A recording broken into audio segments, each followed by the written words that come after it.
Hello అందరికీ welcome to cherries kitchen. ఈరోజు మనం ఫ్లేవర్డ్ రైస్ ఎలా చేయాలో చూద్దాం. దీనికోసం స్టవ్ పైన ఒక గిన్నె పెట్టుకుని 2 టేబుల్ స్పూన్ల ఆయిల్ వేసుకుందాం. దీనిలోకి కొంచెం నెయ్యి కూడా యాడ్ చేసుకుంటే బాగుంటుంది కాబట్టి నేను ఒక స్పూన్ నెయ్యి కూడా యాడ్ చేశాను.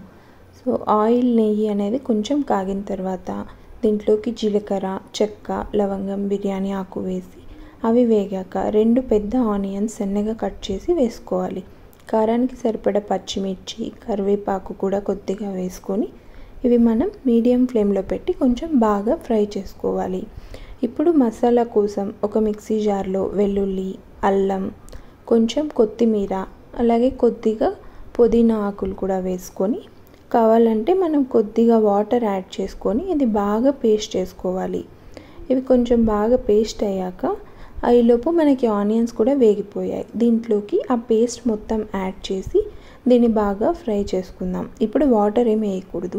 ఇది పచ్చివాసన పోయాక దీంట్లోకి 2 సన్న టమోటాలు వేసుకోవాలి.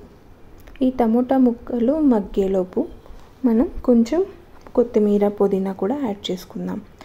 ఈ టమోటా కొంచెం బాగా సాఫ్ట్గా అయిన తర్వాత ఇందులోకి రుచికి సరిపడా సాల్టు, ఒక 1.5 స్పూన్ ధనియాల పొడి, కొద్దిగా గరం మసాలా కూడా వేసి వేయించాలి.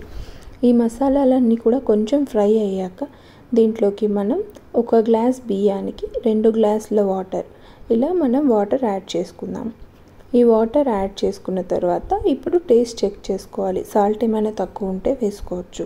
ఇలా ఎసురు కాగిన తర్వాత కడిగి పెట్టుకున్న బియ్యం మొత్తం ఇందులో వేసి బాగా కలుపుకొని ఒక 10 నిమిషాలు మీడియం ఫ్లేమ్లో పెట్టి మనం మూత పెట్టేస్తే టేస్టీగా ఉండే ఫ్లేవర్డ్ రైస్ మనకి రెడీ అయిపోతుంది. ఇది చికెన్ కర్రీలోకి, షేర్వా దేనిలోకైనా బాగుంటుంది.